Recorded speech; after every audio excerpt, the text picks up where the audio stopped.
Welcome इस online video classes में। आज मैं मैट्रिक के 2022 के मैथ्स के एमसीक्यू को सॉल्व करूंगी। 2022 का एमसीक्यू क्वेश्चन नंबर 1, 120 का अभाज्य गुणनखंडन है। जैसा कि हम लोग पहले से जान रहे हैं कि अभाज्य गुणनखंडन करने के लिए दी गई संख्याओं को अभाज्य संख्याओं से हम लोग भाग लगाते हैं। तो किसका निकालना है? 120। सबसे पहले अभाज्य संख्या 2 से भाग लगाएंगे 6 0, अगेन 2 3 0, अगेन 2 15। नेक्स्ट अभाज्य संख्या है 3 5। तो हमारा गुणनखंडन क्या प्राप्त हुआ? 120 equal to 2 into 2 into 2 into 3 into 5। तो इसका मतलब इसका सही आंसर है ऑप्शन नंबर 1। नेक्स्ट क्वेश्चन है अभाज्य गुणनखंडन। अभाज्य गुणनखंडन 2 इंटू 2 इंटू 2 इंटू 3 इंटू 3 का क्या मान है? तो डेफिनेटली इसको हम लोग को प्रोडक्ट करके देखना पड़ेगा। क्वेश्चन नंबर 2 में है 2 into 2 into 2 into 3 into 3 triple 2 8 double 3 9 72। तो इसका सही ऑप्शन है 2 और सही आंसर है 72। नेक्स्ट क्वेश्चन नंबर 3, 6 और 20 का एचसीएफ है। 6 और 20 का एचसीएफ है। तो 6 और 20 का क्या एचसीएफ होगा? 6 से पहली संख्या और दूसरी संख्या है 20। 6 इक्वल टू अभाज्य गुणनखंडन इसका करते हैं 2 3 20 2 इंटू 2 इंटू 5। तो मोस्ट कॉमन फैक्टर क्या है? 2। तो एचसीएफ कितना हो जाएगा? एचसीएफ हो जाएगा 2। तो इसका सही आंसर है 2। ऑप्शन है सही 1 और आंसर इसका सही 2।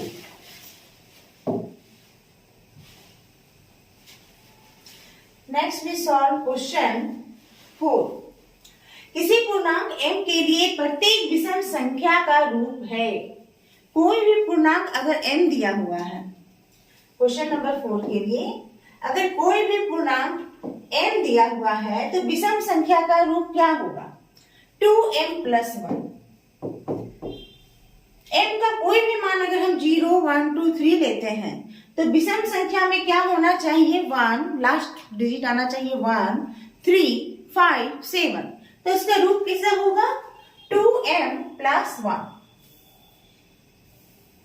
क्वेश्चन नंबर 5, y = px का ग्राफ दिया है तो px के शून्यकों की संख्या क्या होगी?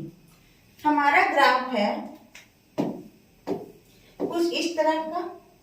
शून्यकों की संख्या, शून्यकों की संख्या वो होती है जितने बार कर्व एक्स एक्सिस को कट करता है, क्योंकि ये पॉइंट ये रिप्रेजेंट करता है कि इन बिंदुओं में px का वैल्यू 0 है। तो कितने बार px का वैल्यू 0 आ रहा है? 1 2 3। तो शून्यकों की संख्या क्या हो गई? शून्यकों की संख्या हो गई 3। क्वेश्चन नंबर 6, बहुपद x² - 3 का शून्यक है। क्वेश्चन नंबर 6 है मेरा x² - 3। तो इसका शून्यक तब ज्ञात होता है जब दिया गया बहुपद को हम 0 से इक्वेट करते हैं। तो इसको हम 0 से इक्वेट करके ये फाइंड आउट करेंगे कि x का कौन सा वैल्यू के लिए हम लोग को बहुपद का शून्यक प्राप्त होगा। तो x² - 3 = 0। a² - b² के फॉर्म में लिखने के लिए x² - √3 का होल स्क्वायर = 0।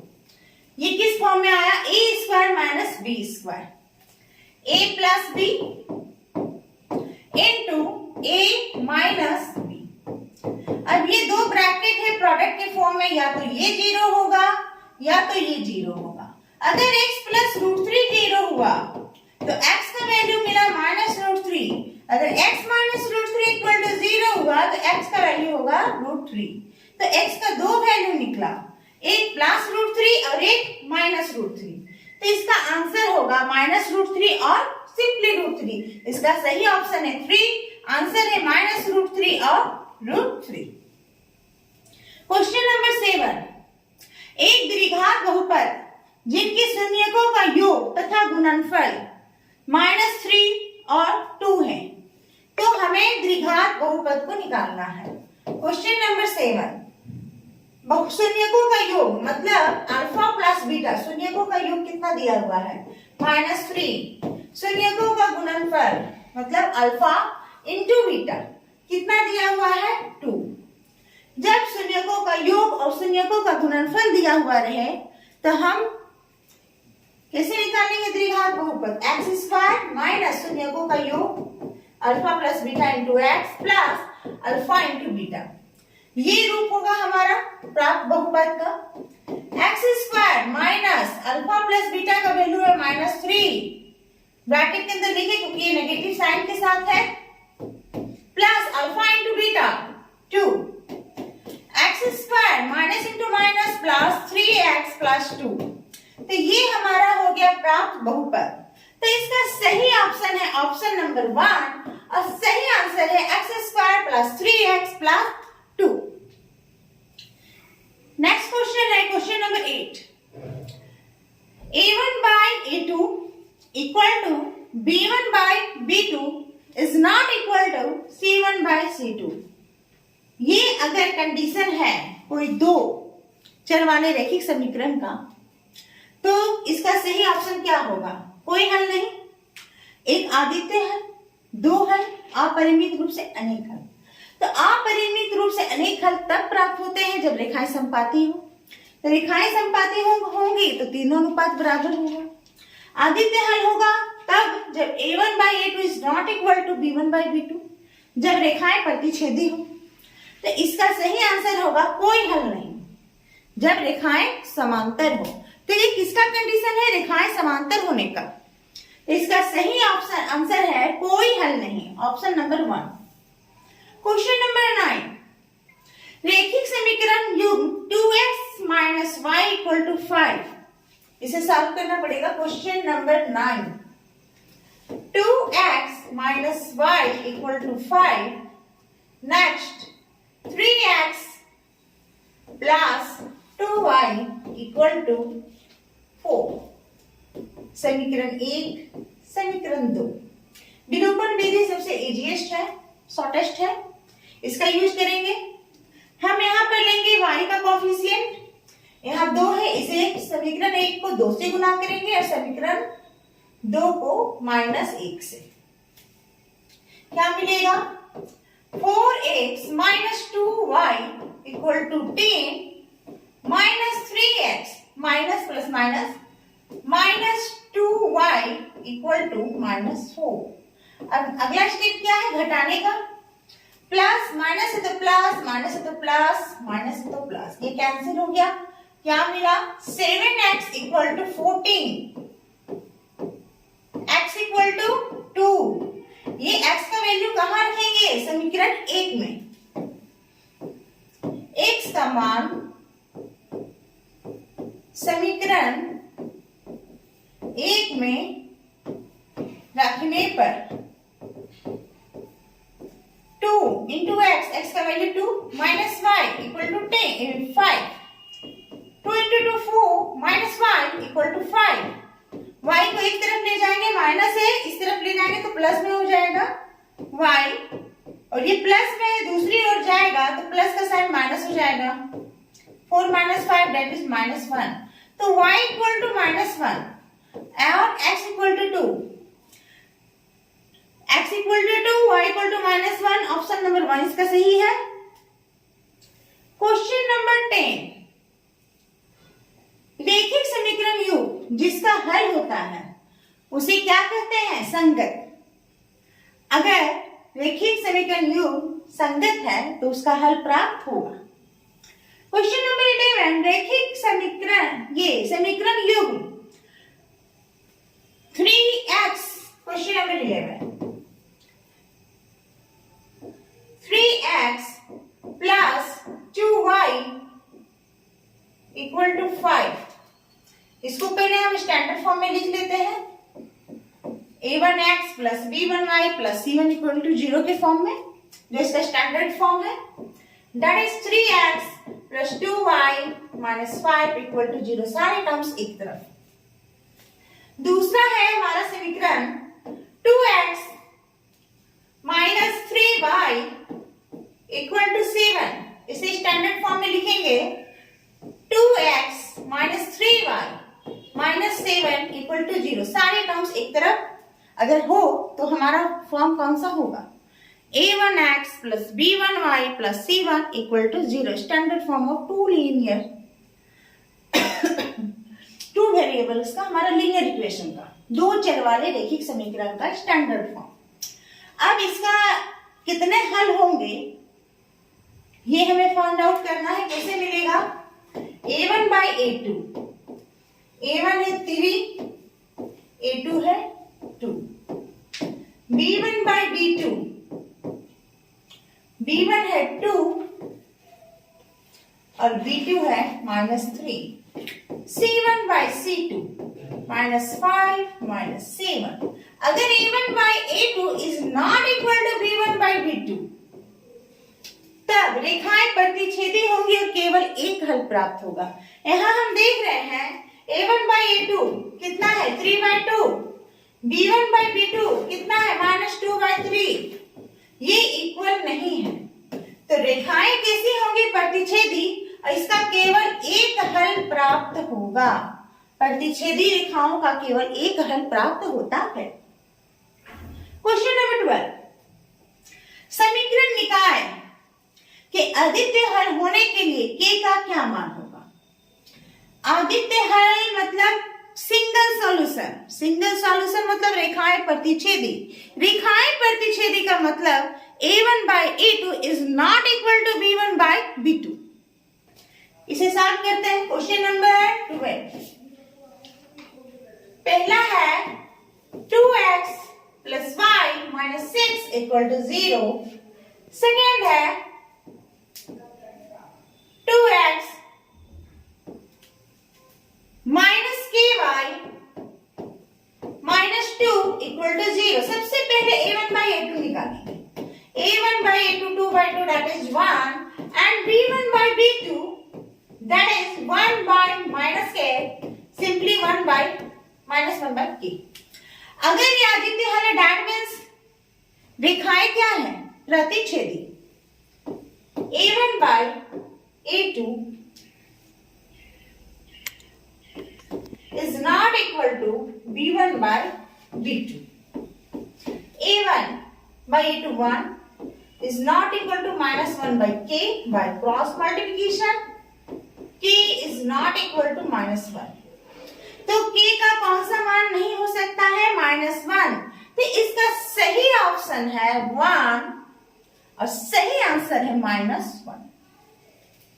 क्वेश्चन नंबर 13, यदि रैखिक समीकरणों का कोई युग्म असंगत है तब आलेख की रेखाएं होंगी प्रतिच्छेदी, प्रतिच्छेदी में तो संगत होती हैं, फिर संपाती, समांतर, इनमें से कोई नहीं। संपाती में तो सारे पॉइंट्स इनों के कॉमन होते हैं, तो इसका सही ऑप्शन होगा समांतर। समांतर है तो रैखिक युग्म क्या होगा, असंगत। क्वेश्चन नंबर 14, निम्न में से कौन द्विघात समीकरण नहीं है जिसका x का पावर +2 नहीं होगा।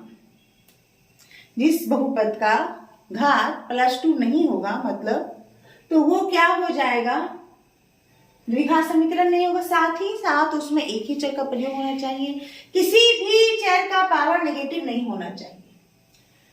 अगर इसका ऑप्शन नंबर 1 में जाते हैं, उसे सॉल्व करते हैं, यहाँ पूछा जा रहा है कौन द्विघात समीकरण नहीं है, तो यहाँ पर एक जगह हमारा x² मिल रहा है x-2 में, और इसको काटने वाला कहीं भी -x² नहीं है, तो इसका मतलब ऑप्शन नंबर 1 द्विघात समीकरण है। अगर हम ऑप्शन नंबर 2 की बात करते हैं तो एक जगह x² मिल रहा है, दूसरी तरफ ब्रैकेट के उस और भी x² एक जगह मिल रहा है, और दूसरी जगह कहीं नहीं मिल रहा है, जो बराबर होने के कारण ये कट कर जाएगा। इसका मतलब इस जो हमारा ऑप्शन नंबर 2 है वो द्विघात समीकरण नहीं है। ऑप्शन नंबर 3 भी द्विघात समीकरण है, क्योंकि एक तरफ है 2x², फिर बीच में इक्वल साइन, बाकी और भी टर्म्स है, पर हम यहाँ सिर्फ x² नहीं चेक कर रहे हैं, दूसरे तरफ है x², माइनस करके एक x² बच रहा है, मतलब एक टर्म है। और अगर 4 में भी जाते हैं तो x³ जब आ रहा है तो x³ कैंसिल हो जा रहा है और x² का टर्म बच जा रहा है। तो ये ऑप्शन नंबर 2 है जहां x² टोटली कट जा रहा है। इसे चेक कर देते हैं दोबारा। x² plus x plus 8a plus b into a minus b, that is x² minus 4, x² cancel, x² minus 12 equal to plus 12 equal to 0, x plus 12 equal to 0, sorry, x plus 12 equal to 0।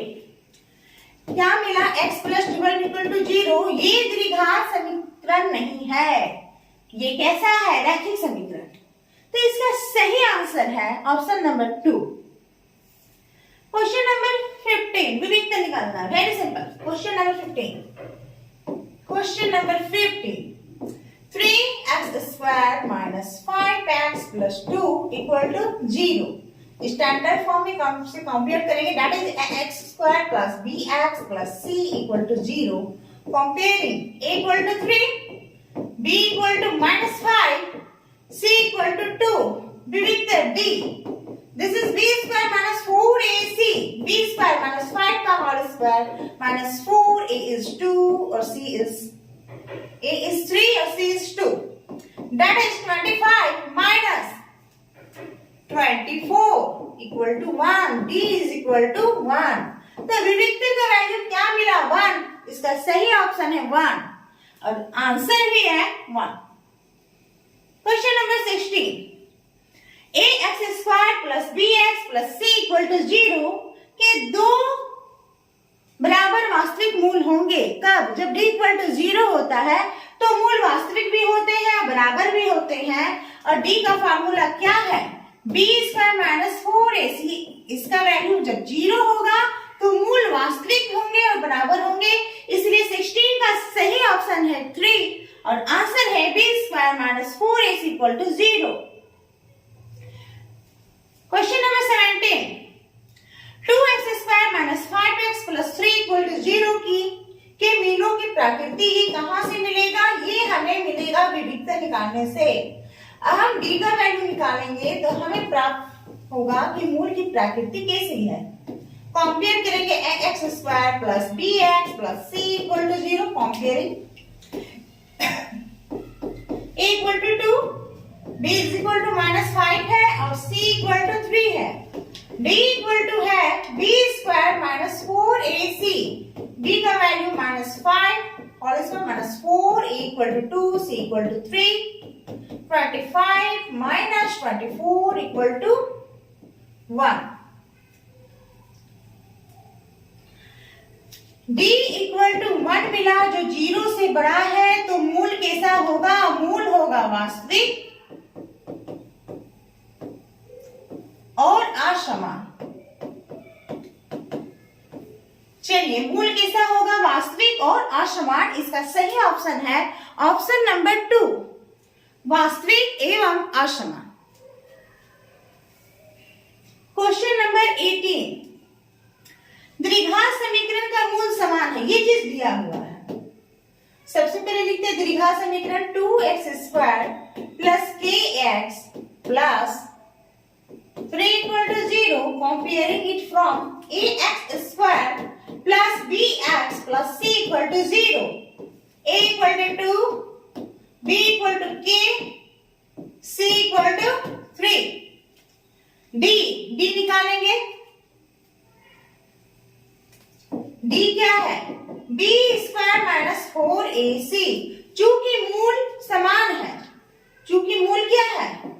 चूंकि मूल समान है तो d का मान क्या होगा? 0। तो d की जगह 0 लिखेंगे, b की जगह k है, k² 4, a की जगह 2 है, c की जगह 3 है। क्या होगा?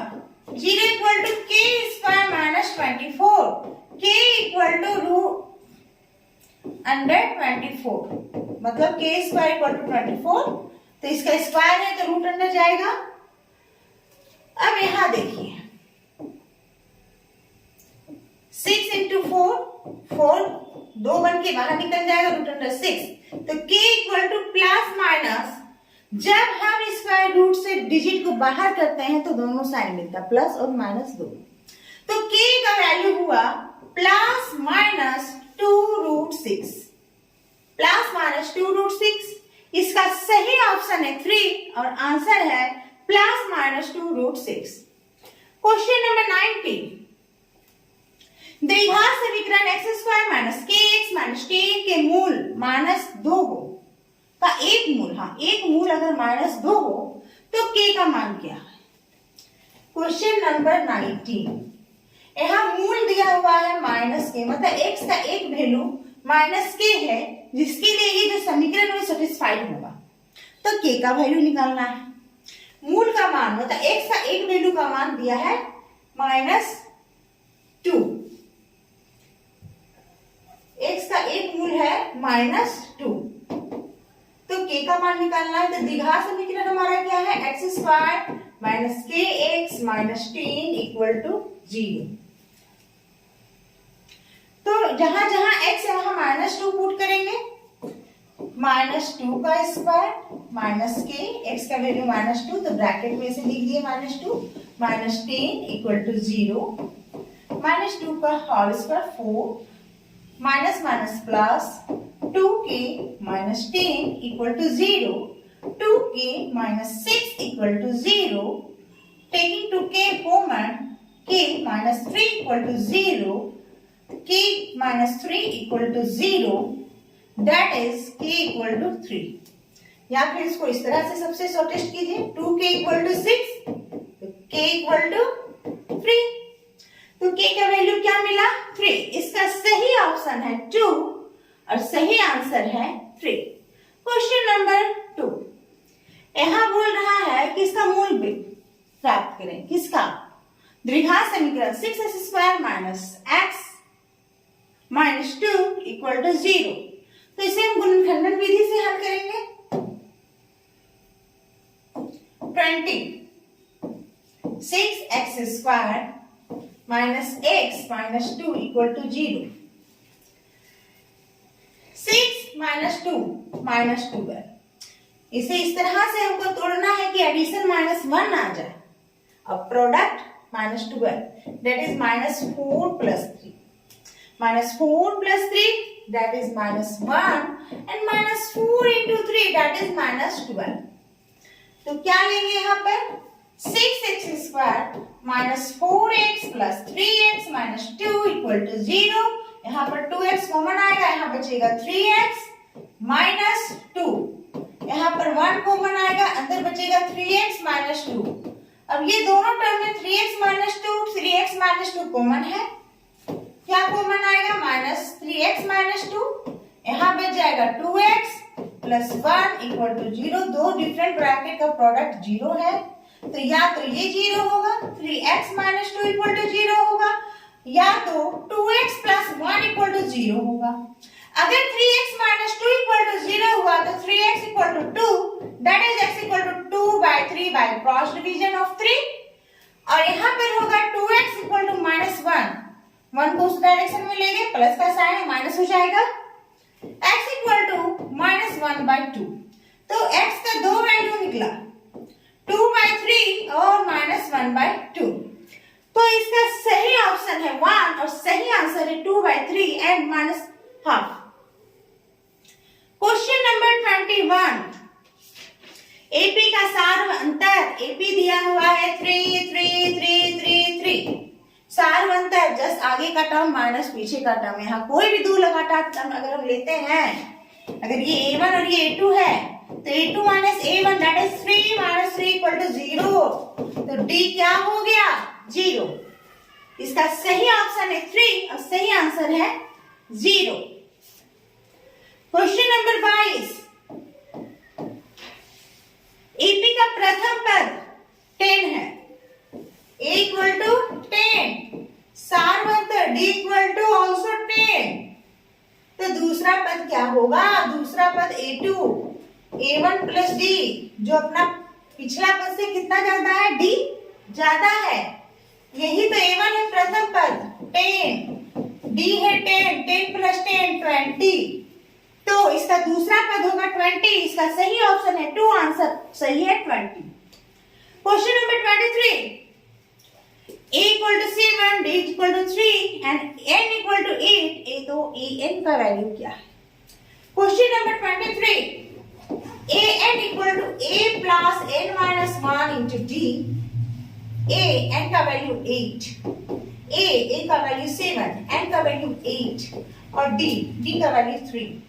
सबसे पहला काम होगा according to BODMAS bracket का 7 into 3, फिर मल्टीप्लिकेशन का 7 plus 21 that is 28, तो A8 का वैल्यू हो गया 28। इसका सही ऑप्शन है 3 और सही आंसर है 28। क्वेश्चन नंबर 24,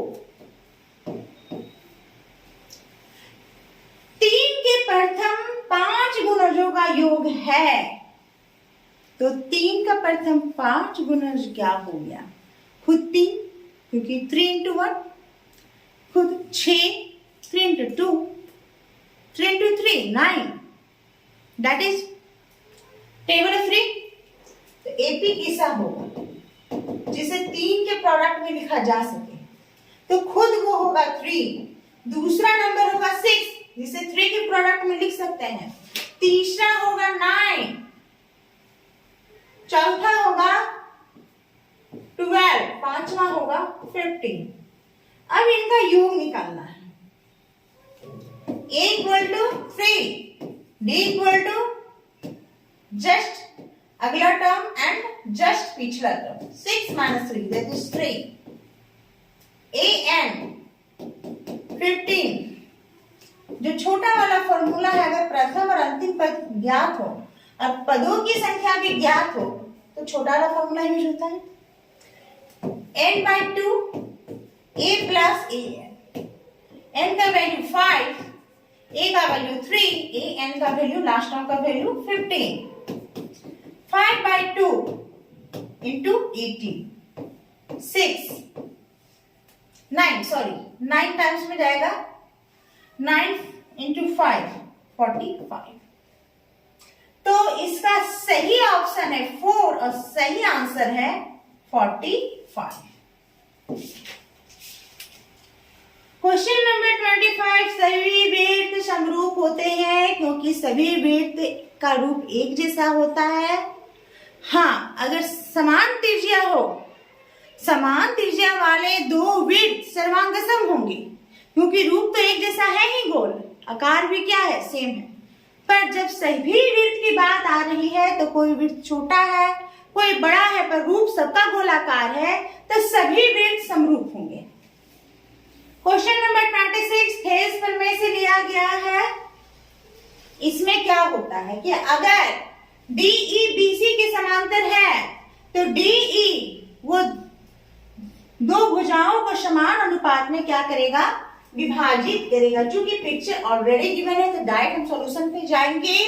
क्या होगा? थेल्स प्रमेय से AD by DB equal to AE by EC। AD का वैल्यू 1 दिया हुआ है, DB का वैल्यू 2 दिया हुआ है, AE का वैल्यू 1.5 दिया हुआ है और EC का वैल्यू मालूम नहीं। बाय क्रॉस मल्टीप्लिकेशन, EC इधर जाके गुना होगा, EC मिला, और 2 इधर जाके गुना होगा, 1.5 into 2 that is 3 मिला। तो EC का वैल्यू मिला 3 सेंटीमीटर। तो EC का वैल्यू है 3 सेंटीमीटर। ऑप्शन नंबर 1 सही है और आंसर क्या है? 3 सेंटीमीटर। क्वेश्चन नंबर 27 दिया गया है समरूपता की कसौटी। समरूपता की क्या कसौटी है, इसे चेक करना है। चलिए, लेफ्ट वाला लेफ्ट से, राइट वाला राइट से, बट यहां देखिए EB इक्वल टू 2 है और QR इक्वल टू 4 है, तो इसे थोड़ा रोटेट करना पड़ेगा अपने हिसाब से। क्वेश्चन नंबर 26, पहला वाला पिक्चर फिक्स रखते हैं। A B C 2 3 that is 2.5। दूसरे वाले को हम लोग रोटेट करेंगे। हमें जिस तरफ 2 है उस तरफ 4 लाना है, क्योंकि यहाँ 2 into 2 4 अवेलेबल है, 3 into 2 6 अवेलेबल है एंड 2.5 into 2 5 अवेलेबल है। ये कसौटी पे खरा उतर सकता है, बस हमें रोटेट करना है। तो यहाँ हमको लाना होगा 4, यहाँ 6 और यहाँ 5। 5 कैसे मिलेगा? 4 मिल जाएगा अगर हम यहाँ Q और इस तरफ R और QR हो गया P और इस तरफ P लेते हैं। देख लीजिए PQ 6 दिया हुआ है, PR 5 दिया हुआ है और RQ 4 दिया हुआ। चलिए सबका जहां जो वैल्यू है वो सेटअप कर दिया। अब कंपेयर करेंगे लेफ्ट साइड को लेफ्ट साइड से, EB by QR 2/4 1/2। Right side को राइट साइड से AC by QP 3/6 this is also half. Sleeping side को स्लीपिंग साइड से BC by RP that is 2.5/5 this is also half. सारे side का जो हमारा रेशियो है वो सेम है, संगत भुजाओं का अनुपात समान है। तो किसके अकॉर्डिंग से ये समरूपता का कसौटी पे उतरेगा? लेफ्ट साइड भी इक्वल रेशियो का है, किसके? राइट साइड का, राइट इसके इक्वल रेशियो का है स्लीपिंग साइड्स का, बाय S। इसका सही आंसर है option number 2 S side side side. Question number 28, अगर दो ट्रायंगल है और उनकी संगत कोण बराबर है, जैसा दिया हुआ है, angle A equal to angle D, angle B equal to angle 5 and angle C equal to angle C, तीनों कोण की जो संगत कोण है वो बराबर है, तो ऐसे कंडीशन में हमारा जो ट्रायंगल होगा वो समरूप होगा। चलिए पहले ट्रायंगल बनाना पड़ेगा। 28 दो अलग अलग ट्रायंगल बनाते हैं, ट्रायंगल का नाम यहां देना है। A इक्वल टू D है, अगर यहां हम A लिखेंगे तो यहां पर अपर साइड हमको D लिखना पड़ेगा। B इक्वल टू F है, अगर हम राइट साइड यहां D लिखते हैं, B लिखेंगे तो इसके भी राइट साइड में हमको F लिखना पड़ेगा, क्योंकि B F के बराबर है। ठीक है, A D के बराबर, तो पोजीशन भी उसी हिसाब से लेना पड़ेगा। Same position, upper side A है, डायरेक्ट इधर भी अपर साइड D लेंगे। अगर राइट साइड B ले रहे हैं तो और B F के बराबर है तो दूसरा ट्रायंगल के राइट साइड में हम F लगाएंगे। फिर C, लेफ्ट में अगर हम यहाँ C ले रहे हैं तो इस ट्रायंगल का लेफ्ट में भी हमको यहाँ पर E लेना पड़ेगा, क्योंकि C E के बराबर है। ट्रायंगल का नाम दिया गया है फर्स्ट वाले का तो ABC चारों ऑप्शन में, तो ये किसके समरूप होगा? A के बाद यहाँ B लिया है तो यहाँ D के बाद F लेंगे, अब B के बाद अगर C है तो F के बाद यहाँ क्या लेंगे? E। ट्रायंगल DFE, तो इसका सही ऑप्शन है 3। Triangle ABC similar to triangle DFE। तो संगत कोण को हम लोग पहले सेट करेंगे, ये राइट वाला राइट के साथ इक्वल हो जाए, लेफ्ट वाला लेफ्ट के साथ, अपर साइड वाला एंगल अपर साइड वाले से। क्वेश्चन नंबर 29, जिस थ्योरम से लिया गया है उसे 2025 के लिए ओमिट कर दिया गया है, तो इसे हम स्किप करेंगे। क्वेश्चन नंबर 30 को भी स्किप करेंगे, सिलेबस से ओमिटेड है। क्वेश्चन नंबर 31 भी ओमिट होगा। Next we go to question number 32। वृत्त की सबसे बड़ी जीवा व्यास होती है, जो कि केंद्र से होकर गुजरती है और वृत्त की परिधि को काटती है और वृत्त को दो बराबर भाग में विभाजित करती है। तो क्या होगा वृत्त की सबसे बड़ी जीवा? व्यास। क्वेश्चन नंबर 33, बिंदु P से क्वेश्चन नंबर 33। चलिए बिंदु P से किसी वृत्त की स्पर्श रेखा की लंबाई 24 सेंटीमीटर है। कोई सर्कल है, यहाँ से जो स्पर्श रेखा P से खींचा जा रहा है, तो इस स्पर्श रेखा की लंबाई 24 है और इसका केंद्र जो O है वहां से इसकी दूरी 25 है। तो वृत्त की त्रिज्या निकाले। वृत्त की त्रिज्या स्पर्श बिंदु पर स्पर्श रेखा के साथ 90 डिग्री का कोण बनाती है और 90 डिग्री एंगल के सामने वाला भुजा कर्ण होता है और जो वो कर्ण होता है बाकी दो भुजाओं के योग के क्या होगा, बराबर होगा। अगर स्पर्श बिंदु ए पर है तो ये कर्ण का स्क्वायर किसके बराबर होगा, ओपी स्क्वायर प्लस ओए स्क्वायर। कर्ण का वैल्यू यहाँ पर 90 डिग्री के सामने वाला ये साइड है तो कर्ण है 25 का होल स्क्वायर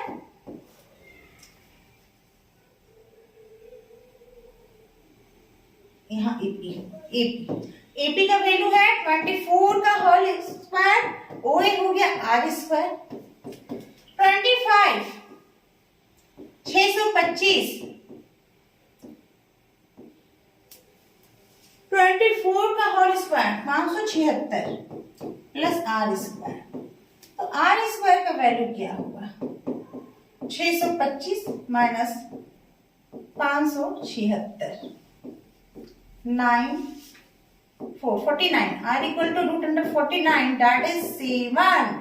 तो r का वैल्यू मिला 7, तो त्रिज्या क्या होगा 7।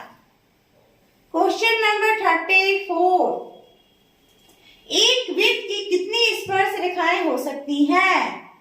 एक वृत्त की अपरिमित रूप से स्पर्श रेखाएं हो सकती हैं। क्यों होंगी? अगर कोई वृत्त है तो ये जो इसका परिधि है अनंत बिंदुओं से बना हुआ है और ये अनंत बिंदुओं पर अनंत स्पर्श रेखाएं प्राप्त किया जा सकता है। तो एक वृत्त की अपरिमित रूप से अनेक स्पर्श रेखाएं हो सकती हैं। बिल्कुल वैसे ही जैसे कि एक रेखा अनंत बिंदुओं का संग्रह होता है जो एक ही सीधे परिपथ में होता है, उसी तरह से एक वृत्त की अनंत स्पर्श रेखाएं खींची जा सकती हैं। Question number 35। Figure already given है। यहां पर ओ ए का वैल्यू निकालना है। ओपी का वैल्यू दिया हुआ है, ओपी का वैल्यू दिया हुआ है 5 सेंटीमीटर, पी ए का वैल्यू दिया हुआ है 3 सेंटीमीटर, ओ ए निकालना है। 90 डिग्री भी दिया हुआ है तो सिंपली अप्लाइंग पाइथागोरस क्या होगा, ओपी स्क्वायर इक्वल टू ओए स्क्वायर लंब स्क्वायर प्लस आधार स्क्वायर एपी स्क्वायर या पीए स्क्वायर जो भी कहिए। ओपी का वैल्यू दिया हुआ है 5 दैट मींस 5 का स्क्वायर। ओए का वैल्यू तो फाइंड आउट करना है। एपी का वैल्यू दिया हुआ है या पीए का 3 का है उसका 25 ओए square plus 9 OA square 25 minus 9 that is 16। OA equal to इसका स्क्वायर हटेगा 16 पे स्क्वायर रूट लगेगा क्या मिलेगा 4। तो OA का वैल्यू होगा 4 सेंटीमीटर। इसका सही ऑप्शन है जो और सही आंसर है 4 सेंटीमीटर। केंद्रीय कोण थीटा और त्रिज्या r वाले त्रिज्यखंड का क्षेत्रफल का फॉर्मूला है पाई r स्क्वायर थीटा बाय 360। इसका सही ऑप्शन है 2 और सही आंसर है पाई r square theta by 360। Question number 37। 6 centimetre वाले एक त्रिज्या के एक त्रिज्यखंड का क्षेत्रफल क्या होगा जब कोण 60 डिग्री हो? अभी हम लोग त्रिज्यखंड का क्षेत्रफल पढ़े हैं। त्रिज्यखंड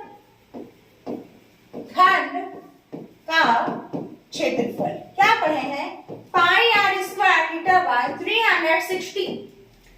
क्षेत्रफल निकालना है, पाई का वैल्यू 22/7, r का value 6, we write it 2 times, theta equal to 60 degree बटे 360। ये जीरो खत्म, 2 को 6 भी खत्म। क्या हुआ 132/7 सेंटीमीटर स्क्वायर। तो त्रिज्यखंड का क्षेत्रफल होगा 132/7 centimetre square. Question number 28। 21 centimetre त्रिज्या वाले एक वृत्त की चाप की लंबाई क्या होगी जो केंद्र पर 60 डिग्री का कोण अंतरित करता है? केंद्र पर कितने डिग्री का कोण अंतरित करता है? 60 डिग्री। तो ये किस फॉर्मूला पे एक्ट करेगा? 2πr theta by 360। चाप की लंबाई ये हो गई चाप की लंबाई। 2 ये से कट के 180 कर देते हैं। पाई 22/7। आर कितना है? आर है 21, थीटा है 60 और नीचे है 80। ये 3 टाइम्स में गया, ये पूरा खत्म। आंसर है 22 सेंटीमीटर। इसका सही ऑप्शन है 3 और सही आंसर है 22 सेंटीमीटर। Question number 19। यदि 8 सेंटीमीटर वाली त्रिज्या, क्वेश्चन नंबर 19, आर कितना है? आर है 7 सेंटीमीटर। वृत्त के लघु वृत्त खंड का क्षेत्रफल 14 सेंटीमीटर स्क्वायर है। क्षेत्रफल दिया हुआ है। लघु वृत्त खंड का क्षेत्रफल दिया हुआ है 14 सेंटीमीटर स्क्वायर। तो दीर्घ वृत्त खंड का क्षेत्रफल क्या होगा? सिंपल है, वृत्त का क्षेत्रफल माइनस जो दिया हुआ है लघु वृत्त खंड का क्षेत्रफल। तो दीर्घ का निकल जाएगा। जैसे कि देखिए ये वृत्त है, इसका क्षेत्रफल दिया हुआ है, इसका दिया हुआ है 14 सेंटीमीटर स्क्वायर। तो बाकी का कितना होगा? बाकी का होगा दीर्घ वृत्त खंड का क्षेत्रफल। तो वृत्त का क्षेत्रफल मतलब ये पूरे वृत्त का क्षेत्रफल माइनस लघु वृत्त खंड का क्षेत्रफल। तो वृत्त का क्षेत्रफल कितना दिया हुआ होगा? पाई आर स्क्वायर और इसका तो 14 दिया हुआ है। 22/7 आर स्क्वायर। 7 × 7 7 cancel minus 14। ये हो गया 154 माइनस 14 110।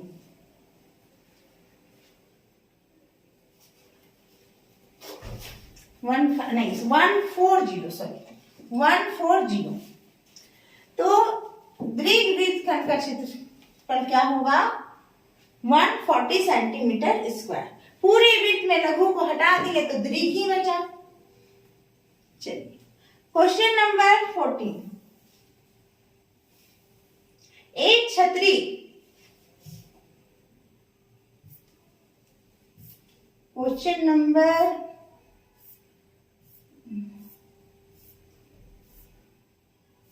38 हो गया, 35, 36, 37, 39, 40। एक छतरी में 8 ताने हैं जो बराबर दूरी पर लगे हुए हैं। चलिए छतरी है, इसको वृत्ताकार मान के चलना है। इसमें 8 ताने हैं जो बराबर दूरी पर लगे हुए हैं। तो बराबर बराबर भाग में देख, ये 1 ताना और ये 2 ताना, ये 3 ताना, ये तीसरा, ये चौथा, ये 5वां और ये छठा, ये 7वां और 8वां। 1 2 3 4 5 6 7 8 ताना है जो बराबर दूरी पर लगा हुआ है।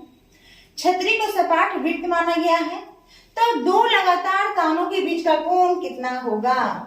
ये टोटल कितना है? 360 है। कितने भाग में बांटना है? 1 2 3 4 5 6 7 8। तो 360 को किससे भागा देंगे? 8 से, क्योंकि 8 भाग में बांटना है। 4 बार में जाया 32, फिर 40 बचा 45। तो प्रत्येक दो तानों के बीच का एंगल हो गया 45 डिग्री। तो इसका सही आंसर है 45 डिग्री। इसी के साथ 2022 का हमने सारे एमसीक्यू को सॉल्व कर लिया।